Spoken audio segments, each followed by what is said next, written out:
Codziennie odkrywamy coś nowego, fascynujące zjawiska i śmiertelne zagrożenia naszego wszechświata.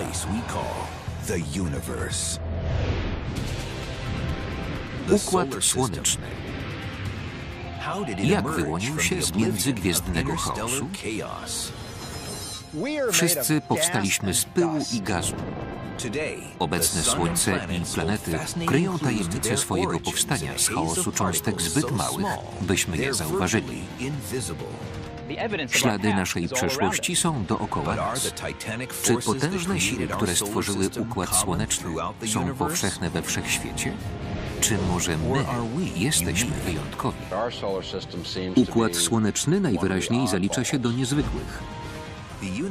Wszechświat ma różne sposoby tworzenia gwiazd i planet, ale nas interesuje jeden, który ukształtował Układ Słoneczny.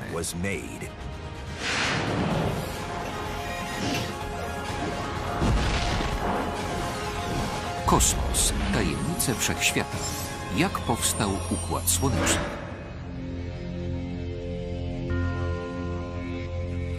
Wszystko zaczęło się prawie 4,6 miliarda lat temu. Wielka chmura gazu i pyłu krążyła bezładnie na dalekim ramieniu galaktyki, schłodzona poniżej minus 240 stopni. Chmura krążyła samotnie i nic się z nią nie działo. Temperatura była niska, cząstki poruszały się bardzo powoli. Wybuch pobliskiej supernowej mógłby wytworzyć w chmurze falę uderzeniową i zainicjować zapadanie grawitacyjne. Lokalne skupienia były pierwszym krokiem długiego procesu, w którym powstał nasz Układ Słoneczny.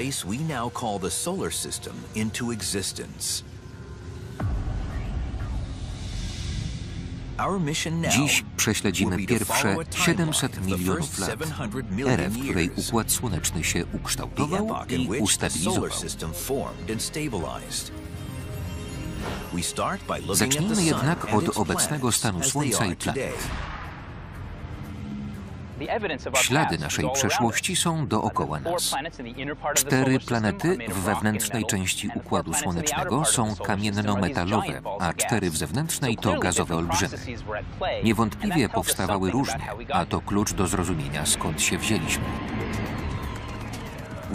Przedstawiamy historię Układu Słonecznego według najnowszej wiedzy naukowej, zaczynając od samego początku. Wybuch supernowej nasycił chmurę gazów żelazem, uranem i innymi ciężkimi pierwiastkami oraz rozpoczął ewolucję. W chmurze powstały skupiska gazu o masie przekraczającej wartość graniczną. Dalsze zapadanie następowało pod wpływem grawitacji. Nic nie mogło go już zatrzymać. Kolejka górska po przekroczeniu najwyższego punktu toru musi zjechać w dół. Tak samo koncentrująca się chmura po wielu wzlotach miała się stać Układem Słonecznym.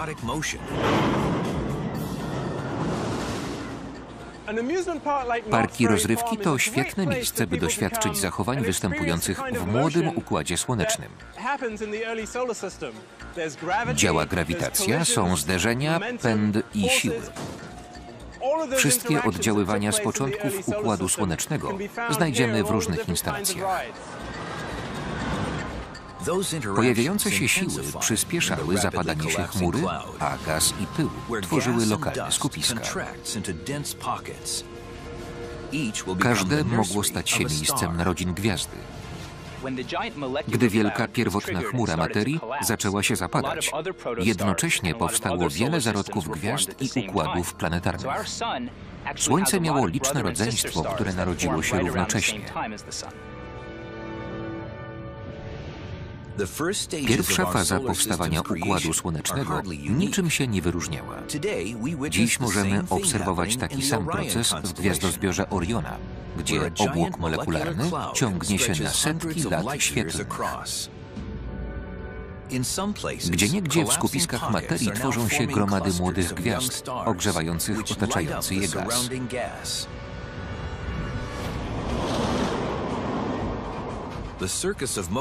Zestaw manewrów w parku rozrywki dobrze naśladuje ruchy materii kosmicznej w trakcie formowania Układu Słonecznego.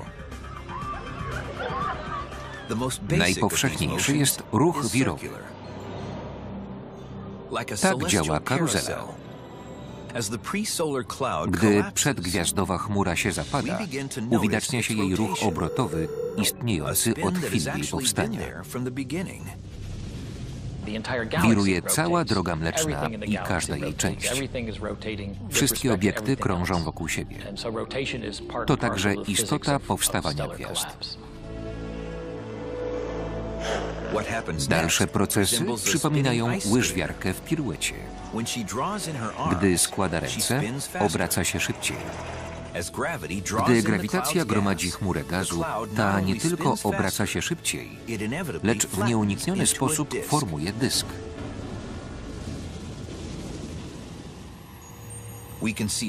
Podobne procesy zachodzą w hucie szkła Joe'ego Caritiego.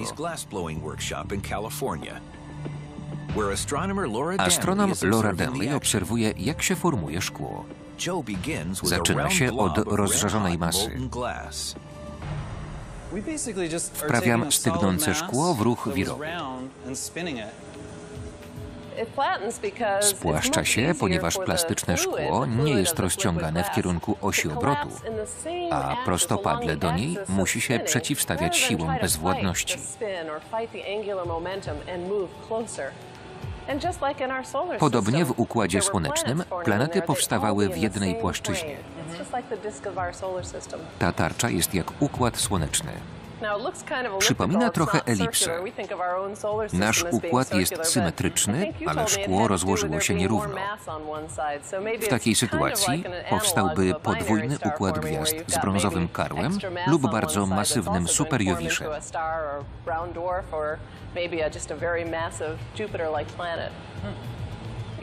Chciałabym tego dotknąć, ale się boję. Lepiej nie ma. 500 stopni.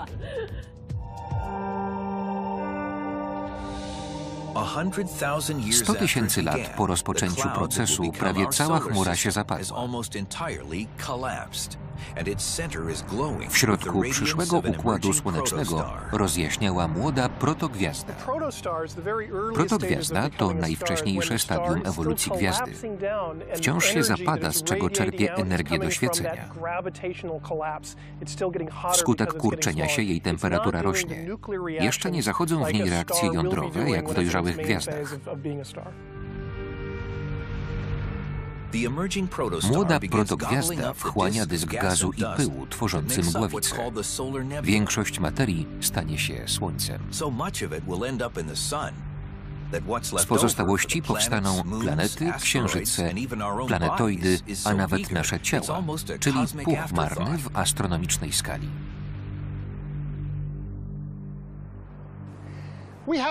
Mieszkamy na tej planecie, więc jej skład jest dla nas bardzo istotny. Jest maleńką częścią początkowej mikstury.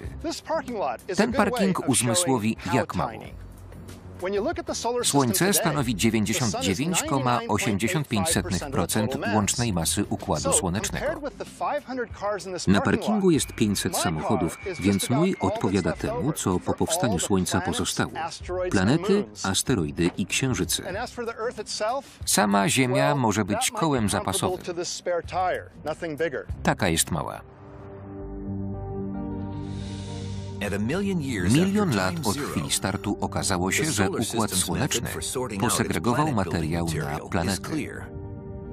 Wpłynęła na to temperatura w dysku. Blisko protosłońca przekraczała 1000 stopni i powodowała parowanie wszystkiego.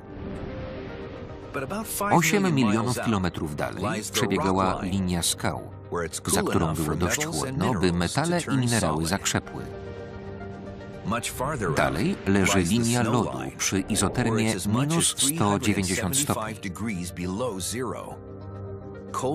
Za nią woda, metan i amoniak zamarzają.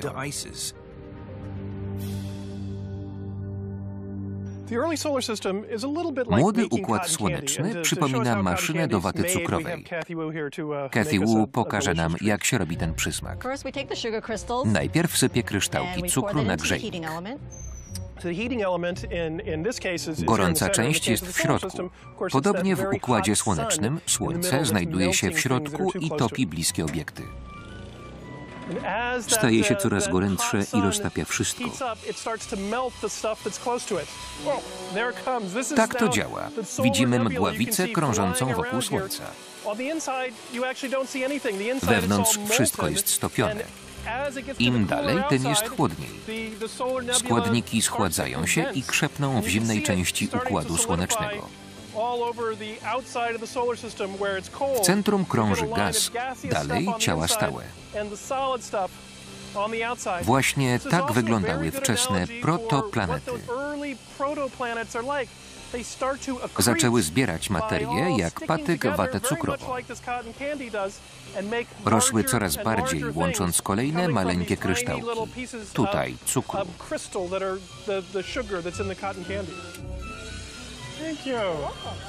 Układ Słoneczny jest pyszny. Zlepiające się cząstki są mikroskopijne, znacznie mniejsze od stopionych kryształków cukru. Robienie waty cukrowej przedstawia, jak ciała stałe zbijały się w Układzie Słonecznym. Kolejna atrakcja z wesołego miasteczka przedstawia, jak rosły. Bez kolizji samochodziki do zderzania byłyby nudne, a ciała Układu Słonecznego nie rosłyby przez akrecję. Dzięki kolizjom następowało skupianie się w młodym Układzie Słonecznym. Obiekty łączyły się głównie przez tarcie. Gromadziły się dzięki procesom mechanicznym.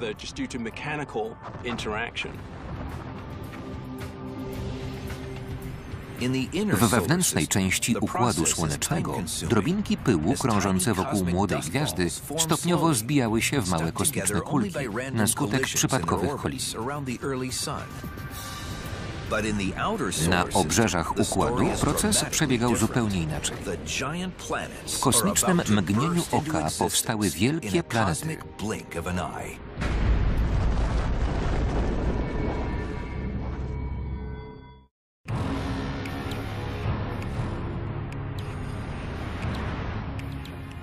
Tworzenie Układu Słonecznego z chmury gazu i pyłu trwało 700 milionów lat. Zaledwie 2 miliony lat po narodzinach zaczynają się pojawiać w nim zarysy pierwszych planet, które kiedyś będą zupełnie różne, jako Jowisz, Saturn albo Ziemia.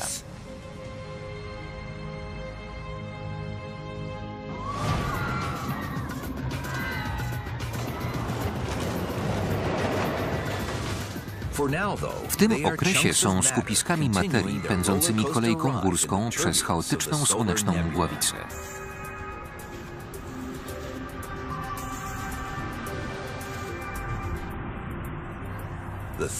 Gruby, wirujący dysk, złożony głównie z wodoru, zawiera sporo stałych substancji. W wewnętrznej części Układu Słonecznego roi się od okruchów skalnych, ale w zewnętrznej części, za linią śniegu, nie bez powodu dominują lodowe kryształy metanu, amoniaku i wody. Znajduje się tam wodór w różnych związkach. Wodór to najpowszechniejszy wówczas pierwiastek w tej części Układu Słonecznego. Łączy się z tlenem w wodę, z węglem w metan i z azotem w amoniak. Wszystkie te związki potem zamarzają.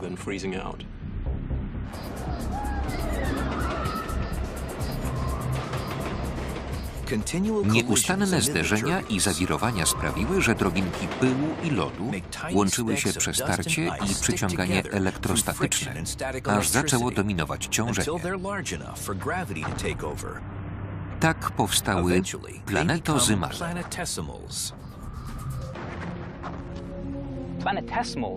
Planetozymale to cegiełki Układu Słonecznego. Na początku były małe, poniżej kilometra średnicy, za to występowały w ogromnych ilościach. Z kilometrowych planetozymali ostatecznie powstały planety skrajnie różniące się wielkością. Właśnie to zainteresowało Ryana Chana z San Mateo. Zapytał, dlaczego planety z wewnętrznej części Układu Słonecznego są mniejsze od olbrzymów z jego obrzeża? Planety z wewnętrznej części Układu Słonecznego są mniejsze od pozostałych, bo materiał na nie, metale i skały, występowały w małej ilości. Po sformowaniu jądra podobnego do ziemskiego, planety zewnętrzne przyciągnęły lodowe kryształy wody, amoniaku, metanu i dwutlenku węgla. Rosły i następnie przyciągały gaz. Stały się ogromne.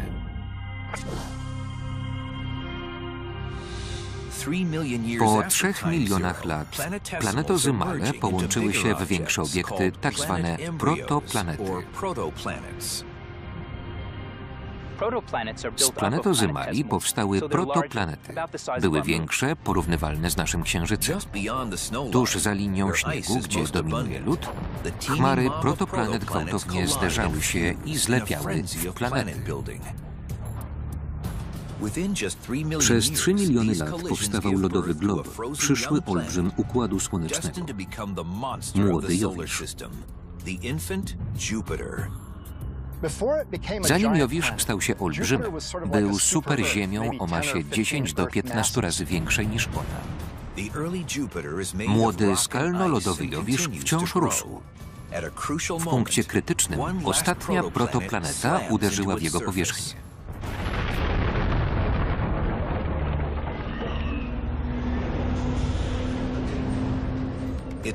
Zaczęła się kolejna jazda bez trzymanki w Układzie Słonecznym.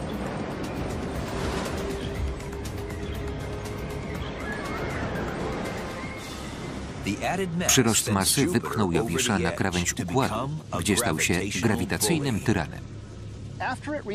Po przekroczeniu masy krytycznej Jowisz ściągał grawitacyjnie materię w samonapędzającym się procesie. Szybko rósł.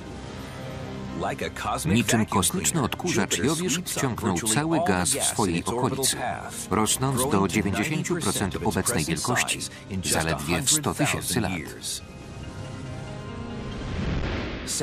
Saturn, Neptun i Uran poszły w jego ślady, gromadząc dość gazu, by się stać gazowymi olbrzymami.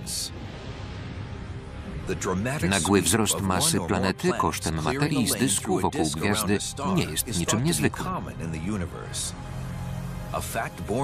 Ostatnio obserwowaliśmy taki proces przez teleskop. Widzieliśmy takie zjawisko w odległych układach. Zrobiliśmy zdjęcia dysków wokół gwiazd, w których wielkie planety tworzą dziury. Na początku 2011 roku za pomocą teleskopu Subaru na Hawajach sfotografowano ciało odległe o 450 lat świetlnych. Przysłona optyczna pozwoliła zamaskować światło gwiazdy i ukazał się dysk z miejscami oczyszczonymi przez planety.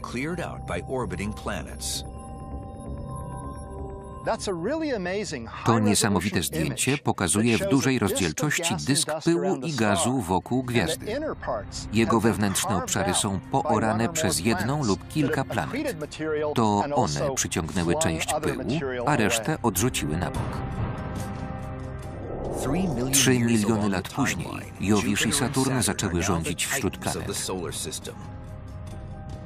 Dwa olbrzymy skupiły 92% masy, która pozostała po formowaniu się Słońca.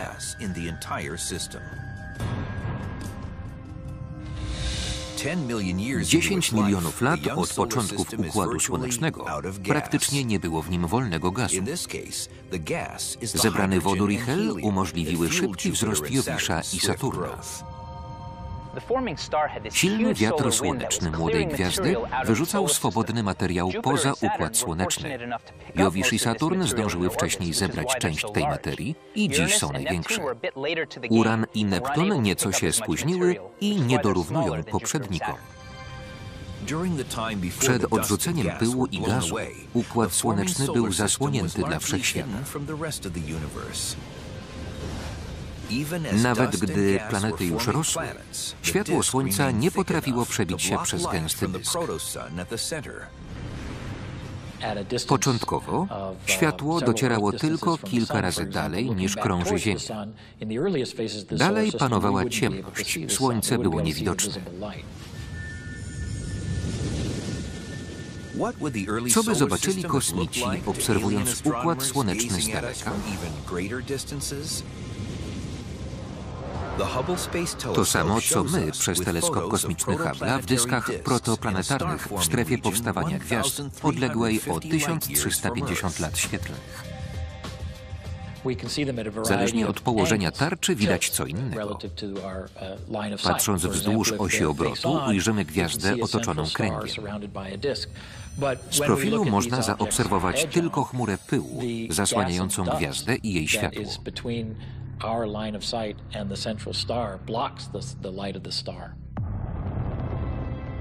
Minęło 10 milionów lat formowania się Układu Słonecznego. Gaz i pył już zniknęły, a dorastające Słońce rozjaśniało przestrzeń kosmiczną.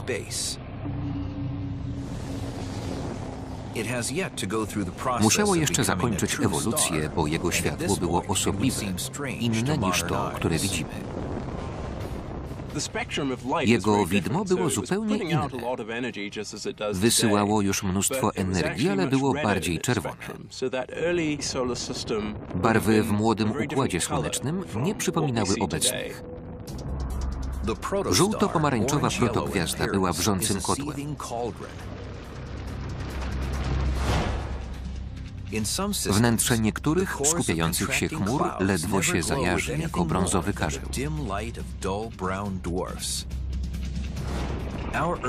Młode Słońce było blisko punktu krytycznego. Jego reaktor jądrowy mógł się zatlić tylko na chwilę, albo zadziałać stabilnie, by Słońce rozjaśniało galaktykę jak inne prawdziwe gwiazdy.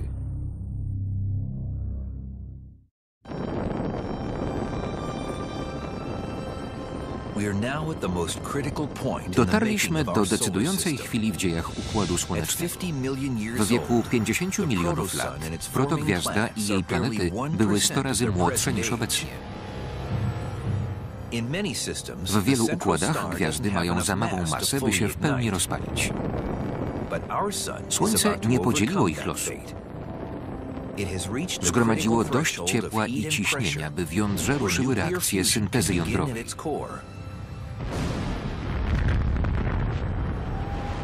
Słońce weszło na obroty i stało się prawdziwą gwiazdą, generując energię, która powoduje także eksplozję bomb wodorowych. 50 milionów lat po narodzinach Układu Słońce weszło w kolejną fazę, wykorzystując wodór do reakcji syntezy jądrowej.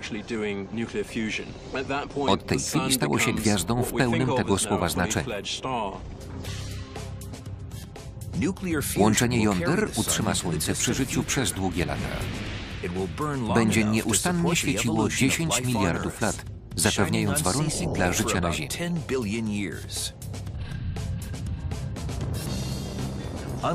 W przeciwieństwie do ukończonego Słońca, jego otoczenie wcale nie jest gotowe.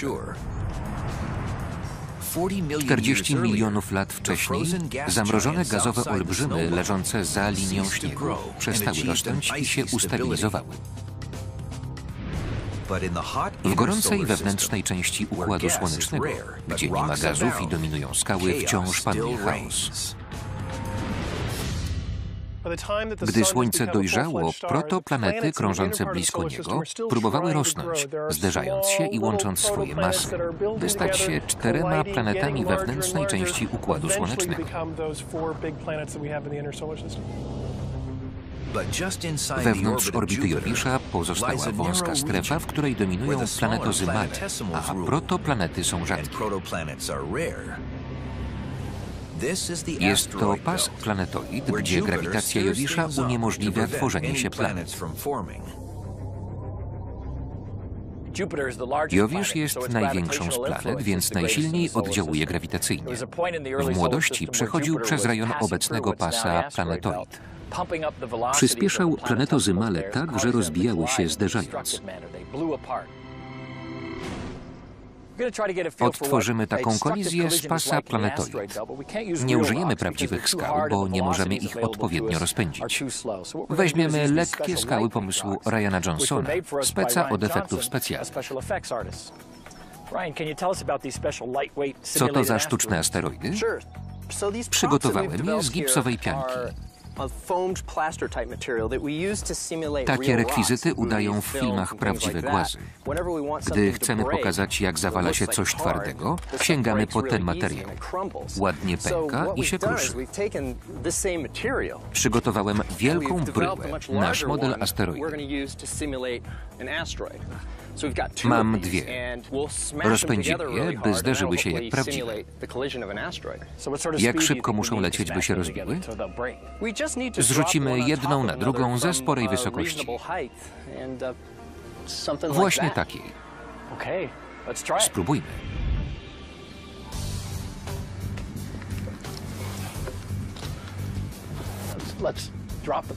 Spuść pion. Wysokość wynosi 6 metrów. Asteroida przyspieszy do 60 km na godzinę. Jeszcze trochę? Świetnie. Zaznaczyłem.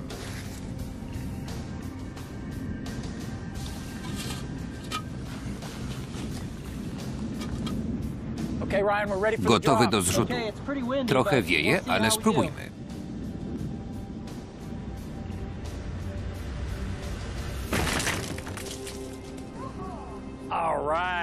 Wspaniale.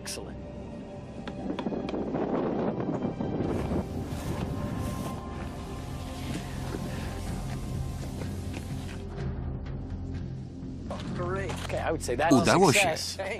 Wygląda nieźle. Niesamowite, jak się pokruszyły. W pasie planetoid te okruchy grawitacyjnie złączyłyby się na nowo w bryłę gruzu zwaną asteroidą. Skoro wciąż się łączą, to czemu nie powstają z tego planety? Bo wciąż się zderzają. Wciąż się rozbijają na coraz drobniejsze elementy. Zostaje zbiorowisko gruzu, a nie kompletna planeta. Czy to dobra symulacja zderzeń asteroid? Całkiem niezła. Powstały duże odłamki i pył. Sądzimy, że asteroidy to kupy gruzu złożone z dużych odłamków pokrytych drobnicą. To dobry model. Tak powstaje planetoida. Cieszę się, że się udało. Pas asteroid to nie jedyny obszar Układu Słonecznego, gdzie nie powstawały planety. W zewnętrznej części Układu krąży zamarznięty pierścień pełen małych obiektów. Pas Kuipera. Pas Kuipera znajduje się poza orbitą Neptuna. Zawiera wiele skalnych i lodowych obiektów, znacznie od siebie oddalonych. Nie mogły się zbić w planetę, bo są za daleko od siebie. 50 milionów lat od początków Układu Słonecznego pasy Kuipera i planetoid miały 100 razy więcej obiektów niż obecnie. Te, które zniknęły, odegrały niszczycielską, ale kluczową rolę w ewolucji planet skalistych, w tym Ziemi.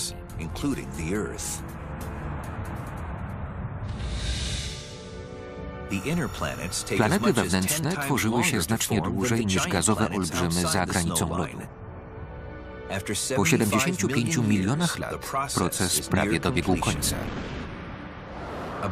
150 milionów kilometrów od młodego Słońca protoziemia osiągnęła rozmiary planety i uzyskała stabilną orbitę. Miała jednak prześladowcę. Panuje powszechny pogląd, że we wczesnej fazie Ziemia miała bliźniaczkę, protoplanetę T. Obiegały Słońce po bardzo podobnych orbitach. Przez miliony lat siostrzane planety ścigały się wokół Słońca w niebezpiecznym wyścigu. Ostateczne zderzenie miało wielkie konsekwencje dla przyszłości Ziemi.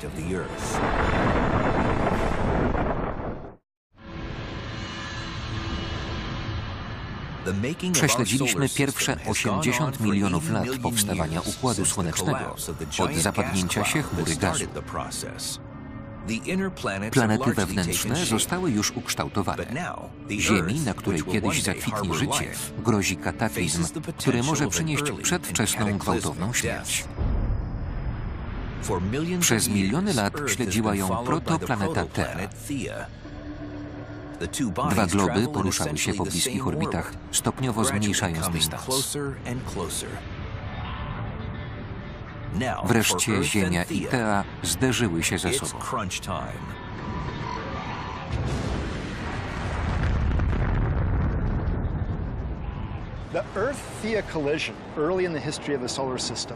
Zderzenie Ziemi z Teą musiało być wielkim widowiskiem w młodym Układzie Słonecznym. W Ziemię uderzył obiekt wielkości Marsa, wyrzucając część skorupy i płaszcza obu planet w kosmos. Z pierścienia odłamków powstał Księżyc. Ziemia przeżyła kataklizm, zyskała satelitę i stała się jedną ze stabilnych planet we wnętrzu Układu Słonecznego. Akcja przeniosła się więc na obrzeża, gdzie zmienne orbity gazowych olbrzymów zagroziły stabilności układu. Przez pół miliarda lat ukształtowały się wszystkie jego planety. Wciąż się przemieszczały, otoczone rumowiskiem w kręgu materii. W dysku utworzyły się skupiska materii, a planety zaczęły przez nie dosłownie żeglować. Od czasu powstania ułożenie planet całkowicie się zmieniło.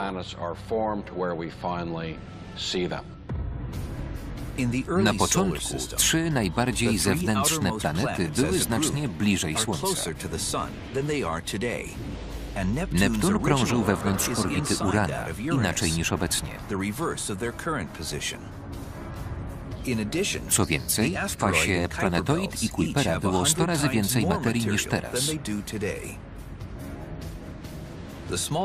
Wielkie planety co chwila oddziaływały grawitacyjnie na małe ciała z obu pasów.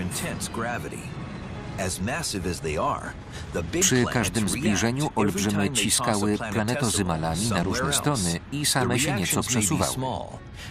Zmiany może nie były wielkie, ale kumulując się, wypchnęły gazowe olbrzymy na nowe orbity. Na początku istnienia planety zewnętrzne migrowały.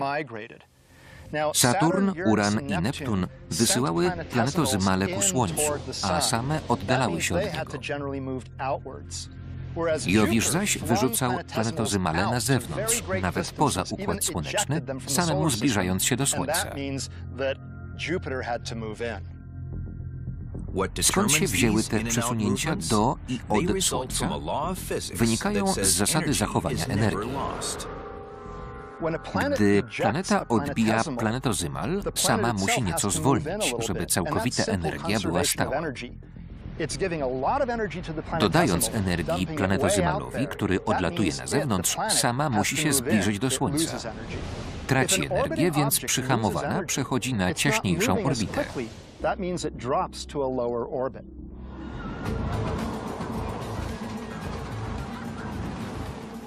W wesołym miasteczku mamy model tej sytuacji, tym razem asystę grawitacyjną. Przyciąganie planety może rozpędzić mniejszy obiekt. W latach 70. Agencja Kosmiczna wykorzystała ten fakt, by rozpędzać Voyagera wokół kolejnych planet, na drodze do granic Układu Słonecznego. Podobnie zachowuje się kolejka górska. Widoczna tu kolejka górska dobrze ilustruje to zjawisko. Na Ziemi grawitacja wprawia ją w ruch. Ciągnie wagonik na szynach w dół, by potem wjechał na kolejne wzniesienie dzięki pędowi uzyskanemu podczas zjazdu.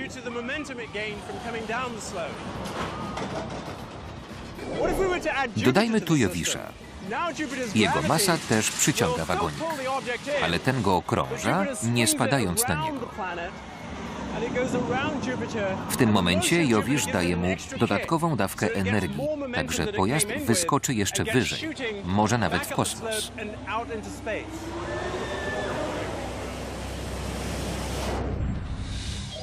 Miliony małych oddziaływań grawitacyjnych przez pół miliarda lat zmieniły orbity planet.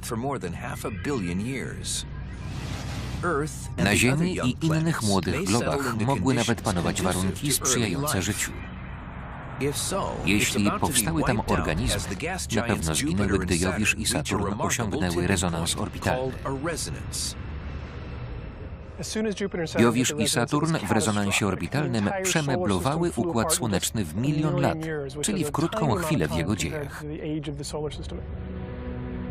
W fazie rezonansu Jowisz okrążał Słońce dwukrotnie, gdy Saturn robił to raz.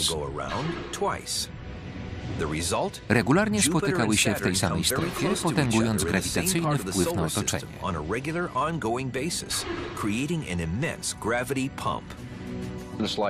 To przypomina napędzanie huśtawki. Popychanie jej w odpowiednim momencie sprawia, że wznosi się coraz wyżej. Największy wpływ odczuły dwie planety najdalsze od Słońca. Planety, krążąc wokół Słońca, oddziałują ze sobą grawitacyjnie. Jednym z najdziwniejszych skutków była zamiana miejsc Urana i Neptuna. Teraz Uran jest bliżej Słońca. Rezonans wywołał kataklizmy, szybko obejmujące całość Układu Słonecznego. Zmieniał orbity i porozrzucał mniejsze obiekty. Ogromny Jowisz samodzielnie rozrzedzał pas planetoid. W parze z Saturnem wymiótł pasy planetoid i Kuipera niemal doszczętnie.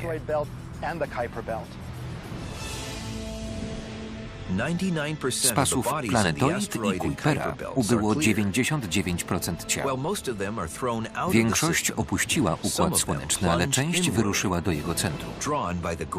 Zbliżając się do Słońca, nabierały prędkości.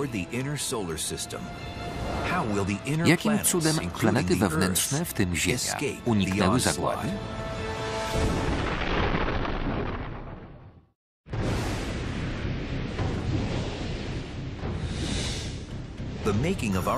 Układ Słoneczny wszedł w gwałtowną fazę rozwoju 700 milionów lat po koncentracji chmury przedsłonecznej. Ziemia znalazła się na linii ognia.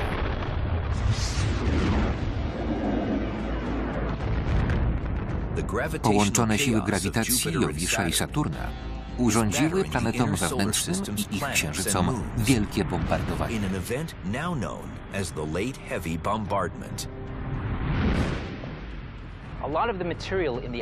Wiele obiektów ze skraju Układu Słonecznego, jak komety, poleciało do centrum, trafiając w planety i ich księżyce. Powstały kratery, które widać do dziś.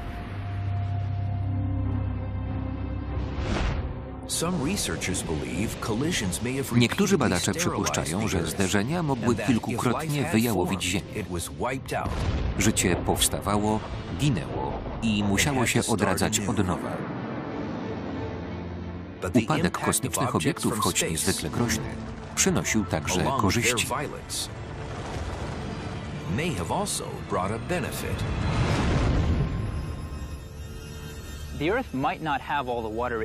Gdyby nie bombardowanie przez obiekty z granic Układu Słonecznego, na Ziemi byłoby dziś mniej wody.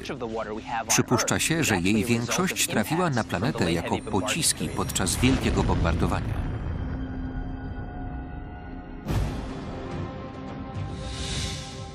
Dziś, 4,6 miliarda lat po sformowaniu się Układu Słonecznego, ryzyko uderzenia w Ziemię wielkiego głazu zmniejszyło się, ale nie zniknęło.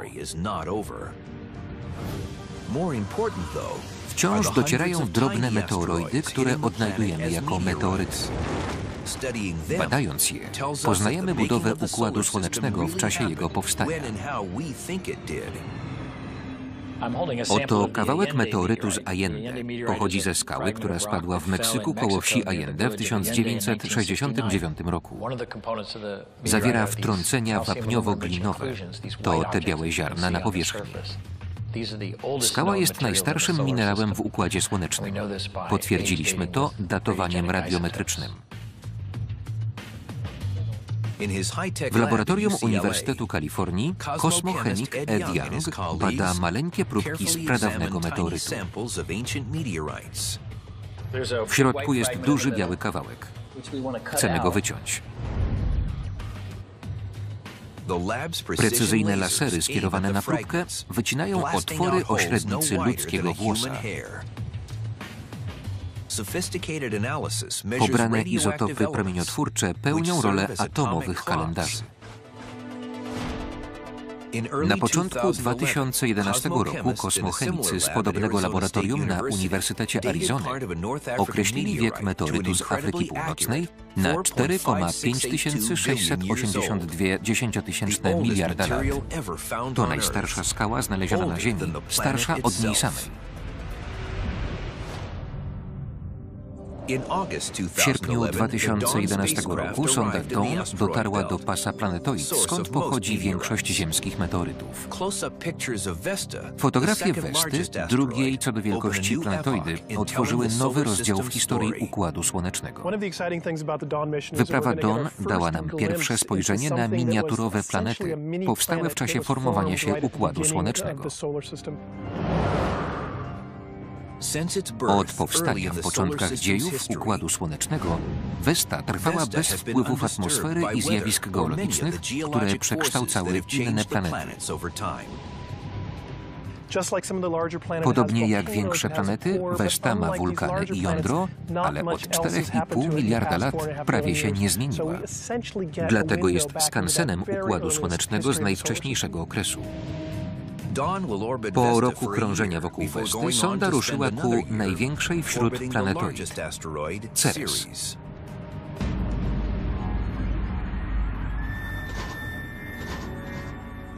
Natomiast sonda Juno leci ku Jowiszowi. Ma sprawdzić, czy olbrzymia planeta ma stałe jądro i czy rzeczywiście powstała tak szybko i wcześnie, jak twierdzą naukowcy. Jeszcze ciekawsze może być badanie innych układów planetarnych, które mogą rzucić światło na genezę naszego systemu. Najważniejsze dla zrozumienia, jak powstał Układ Słoneczny, jest stwierdzenie, czy jesteśmy wyjątkowi. Obserwując odległe układy planetarne, choćby w Orionie, chcemy się dowiedzieć, czy Układ Słoneczny jest typowy.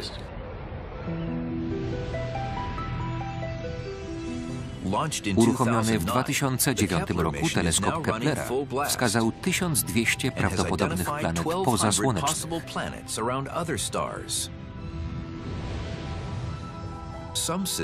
W niektórych układach olbrzyme wielkości Jowisza krążą blisko gwiazdy albo na orbitach eliptycznych.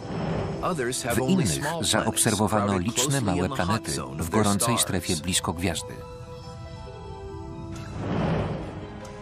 W Układzie Słonecznym planety krążą po niemal idealnie kołowych orbitach, w odległościach zapewniających stabilność. To niemal zbyt piękne, żeby było prawdziwe. Największym zaskoczeniem minionej dekady odkrywania układów planetarnych okazała się niezwykłość Układu Słonecznego. Jest on zaskakująco regularny. Czy Układ Słoneczny powstał w procesach, jakie wciąż zachodzą w kosmosie? Czy też jesteśmy wyjątkowi? Czy życie jest unikatowe? To chyba najważniejsze z pytań. Historia Słońca i planet jest przecież również historią życia i społeczności ludzkiej. Nie wiadomo, czy jedynej, czy jednej z wielu podobnych we Wszechświecie. Wersja polska Studio Publishing na zlecenie Amercom S.A. Tekst Jakub Szpetulski-Łazarowicz. Konsultacja Zbigniew Gawryś. Czytał Andrzej Leszczyński.